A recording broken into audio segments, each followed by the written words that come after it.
Bismillahirrahmanirrahim. Assalamualaikum warahmatullahi wabarakatuh. Innal hamdalillah nahmaduhu wa nasta'inuhu wa nastahdi bihi wa nastaghfiruh. Wa na'udzu billahi min shururi anfusina wa min sayyiati a'malina. Man yahdihillahu fala mudilla lahu wa man yudlil fala hadiya lahu. Asyhadu an la ilaha illallah wahdahu la syarika lahu wa asyhadu anna Muhammadan abduhu wa rasuluh. Allahumma salli wa sallim ala sayyidina Muhammad wa ala alihi wa ashabihi wa tabi'in wa man tabi'ahum bi ihsanin ila yaumiddin. A'udzu billahi minasyaitonir rajim. Ya ayyuhalladzina amanu taqullaha haqqa tuqatih wa la tamutunna illa wa antum muslimun. Amma ba'd. Yang berusaha Tuan Haji Ahmad Nazri Muhammad Yusuf selaku penerbit rancangan tafsir Al-Quran dan seterusnya sidang pendengar yang dirahmati Allah. Alhamdulillah, pertamanya marilah kita bersama-sama merafakkan setinggi kesyukuran kehadrat Allah SWT di atas segala nikmat, kurniaan dan rezekinya yang tidak ternilai. Selawat dan salam ke atas junjungan besar Nabi Muhammad SAW, ahli keluarga baginda dan para sahabatnya yang tercinta. Tuan-tuan, puan-puan, para pendengar yang dimuliakan, bersama saya Profesor Dr. Muhammad Najib bin Abdul Qadir, Pusat Kajian Al-Quran dan As-Sunnah, Fakulti Pengajian Islam, Universiti Kebangsaan Malaysia. Pada hari ini kita akan menyambung kembali rancangan tafsir Al-Quran bagi siri ke-56. InsyaAllah pada kali ini kita akan membincangkan mengenai pentafsiran ayat ke-87 surah Hud. A'udzubillahi minasyaitonirrajim. Bismillahirrahmanirrahim. قالوا يا شعيب وأصلواتك تأمرك أن نترك ما يعبد آباؤنا أو أن نفعل في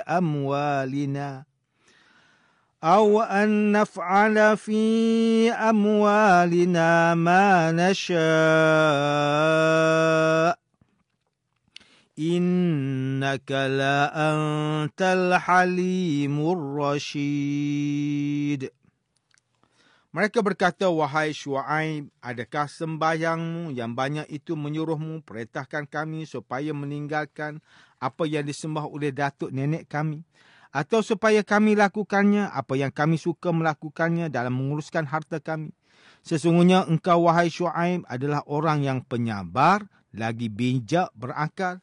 Maka bagaimana pula engkau menyuruh kami melakukan perkara yang bertentangan dengan kebiasaan kami? Muslimin dan muslimat yang dirahmati Allah, Profesor Dr. Muhammad Quraish Shihab melalui kitabnya Tafsir Al-Misbah mentafsirkan bahawa umat Nabi Syuaib AS menganggap tuntutan Allah SWT yang disampaikan oleh baginda ialah tuntutan yang tidak logik dan membalas dengan ejekan. Mereka tidak dapat menerima apa yang diperintahkan. Kata solah dan perkataan as-salawatuka di dalam ayat ini bermaksud tuntutan agama. Penggunaan kata tersebut menunjukkan bahawa solat ialah tiang agama. Siapa yang melaksanakannya dengan baik, maka orang tersebut telah menegakkan agamanya. Siapa yang mengabaikannya berarti telah meruntuhkan tiang agama. Solat menjadi indikator paling jelas untuk mengukur ketekunan seseorang dalam beragama. Selain itu, solat orang yang beriman dapat membezakannya dengan orang kafir. Hakikat solat yang sebenar ialah ketaatan yang benar kepada Allah SWT dan bertentangan dengan apa yang dilemparkan oleh kaum Nabi Syuaib. Mereka menyekutukan Allah dan menganiayai manusia kerana melakukan ketidakadilan dalam timbangan. Solat ialah sebuah pengagungan kepada Allah SWT, Tuhan yang layak disembah. Syekh Muhammad Sayyid Tantawi memahami bahagian terakhir ayat ini seakan-akan mengatakan, bagaimana engkau memerintahkan kami meninggalkan ibadah nenek moyang serta melarang kami mengurangi timbangan. Sedang engkau telah mengetahui bahawa hal tersebut telah menjadi sebahagian hidup dan norma transaksi ekonomi kami.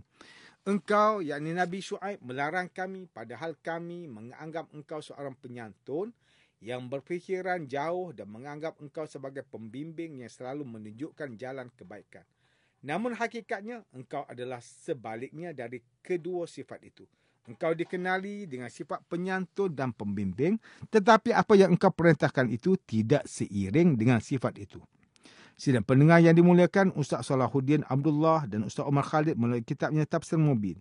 ketika mentafsirkan ayat ke-87 surah Hud ini menjelaskan bahawa selain berdakwah kepada akidah tauhid uluhiyah dan rububiyah, Nabi Syuaib juga telah menyeru kaumnya supaya menjaga dan mempertahankan kehormatan dan kesucian agama dengan cara mencari rezeki yang halal dan menjauhkan diri dari terlibat dengan masalah maksiat seperti penipuan dalam muamalah dan interaksi, khususnya dalam bidang ekonomi yang boleh membawa akibat buruk kepada perkembangan dan kemajuan masyarakat dan negara.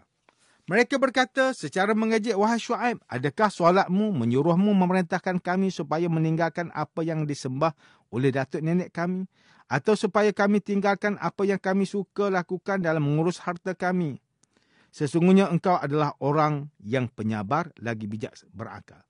Dalam kitab Tafsir Inspirasi karya Profesor Dr. Haji Zainal Arifin Zakaria menyebut bahawa perkataan dari soalan yang mereka lontarkan kepada Nabi Syuaib merupakan bentuk ejekan. Hal ini kerana kebendaan dan kerakusan yang bertempat dalam jiwa mereka. Itulah cara hidup yang mementingkan diri sendiri dan berfikir semata-mata kebendaan.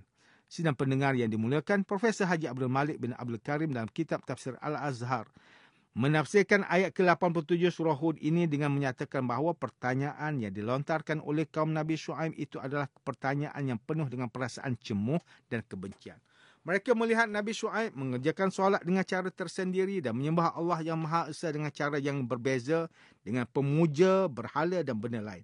Kerana solat Nabi Syuaib yang mereka lihat setiap hari itu lama-kelamaan menjadikan Nabi Syuaib semakin bertambah jauh dari mereka, serta Nabi Syuaib semakin menolak cara sembahyang mereka yang menyembah berhala.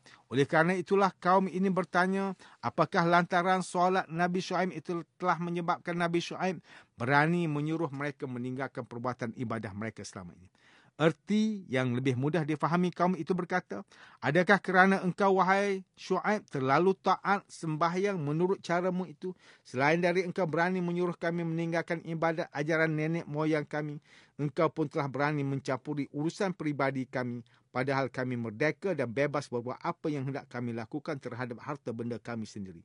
Padahal selama ini engkau kami kenal sebagai seorang yang baik seperti mana disebut pada penghujung ayat ke-87. Sesungguhnya engkau adalah seorang yang sangat lapang dada dan bijaksana. Pada penghujung ayat ini kita dapati sebuah penghargaan kaumnya kepada Nabi Syuaib bahawa selama ini baginda seorang yang baik, penyabar, lapang dada dan bijaksana. Begitu juga pengakuan kaum Quraisy kepada Nabi Muhammad SAW sebelum baginda menyatakan kerasulan. Sehingga kaum Quraisy memberi gelaran Al-Amin dengan maksud orang yang sangat dipercayai. Tetapi selepas baginda menegaskan perintah dan larangan Allah, mereka memusuhi para Nabi Allah Subhanahu Wa Taala. Tuan-tuan dan puan-puan yang dirahmati Allah Subhanahu Wa Taala, demikianlah tafsir bagi ayat ke-87 surah Hud menurut pentafsiran oleh para ulama. Ayat ke-87 surah Hud ini memperlihatkan kisah Nabi Syuaib AS yang mempersendakan segala tuntutan yang dibawa oleh baginda. Mereka menolak suruhan untuk menyembah Allah SWT dan menggunakan laras bahasa yang membawa makna tersirat bahawa mereka tidak memandang Nabi Syuaib sebagai seorang yang layak membimbing ke jalan kebenaran. Jika kita melihat situasi masyarakat kita pada hari ini, terdapat segelintir masyarakat yang mempertahankan amalan penipuan mereka dalam perniagaan. Mereka mempersoalkan kembali peringatan yang disampaikan sedangkan Islam telah melarang kita melakukan ketidakadilan. Dalam ayat ini juga telah menjelaskan betapa pentingnya kejujuran dalam urusan perniagaan dan jual beli. Nabi Syuaib AS melarang kaumnya melakukan kezaliman dalam perniagaan, namun dibalas dengan perkataan yang berunsur ejekan terhadap dakwah mereka. Firman Allah Subhanahu Wa Taala dalam surah Ar-Rahman, wa aqimul wazna bil qisti wa la tukhsirul mizan, dan tegaklah timbangan itu dengan adil dan janganlah kamu mengurangi neraca itu. Surah Ar-Rahman ayat ke-9. Justru kita sepatutnya mendengar peringatan dan nasihat yang disampaikan agar tidak melakukan perkara yang diharamkan oleh Allah. Kaum Nabi Syuaib secara terang-terangan tidak mahu dicampuri urusan ibadah dan jual beli mereka. Sedangkan ajaran keimanan ini bersifat menyeluruh dalam semua aspek kehidupan manusia. Kita disuruh agar beriman kepada Allah SWT dan beramal dengan perbuatan baik dalam kehidupan agar mendapat ganjaran yang kekal di syurga Allah. Sidang pendengar yang dirahmati Allah, antara pengajaran yang boleh kita ambil daripada tafsir ayat ke-87 surah Hud ini ialah pertama, umat Islam mestilah kembali kepada Allah melalui sabar dan mengerjakan solat dengan penuh khusyuk. Nabi Shu'aib AS memperkuatkan dirinya dengan solat walaupun dicemuh oleh kaumnya kerana solat akan menguatkan jiwa seseorang hamba melalui ikatan kebergantungan kepada Allah SWT.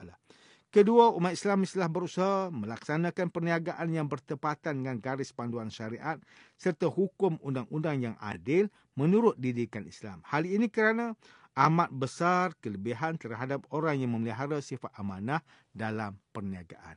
Ketiga, umat Islam perlu menjauhi sikap tidak jujur dan berbohong.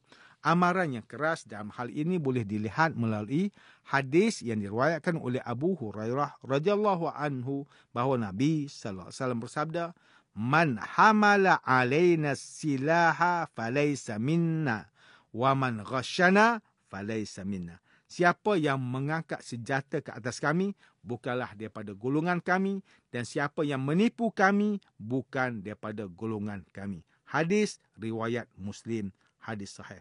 Maksud frasa bukan daripada golongan kami ialah bukan cara seorang Muslim untuk melakukan penipuan.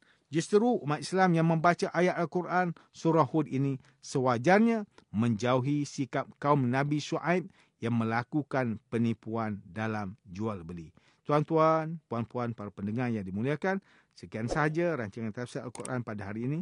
Semoga kita semua mendapat manfaat daripada perbincangan ilmu ini. InsyaAllah, mudah-mudahan kita akan bertemu lagi pada siri rancangan tafsir Al-Quran yang akan datang. Wabillahi taufiq wal hidayah. Wassalamualaikum warahmatullahi wabarakatuh.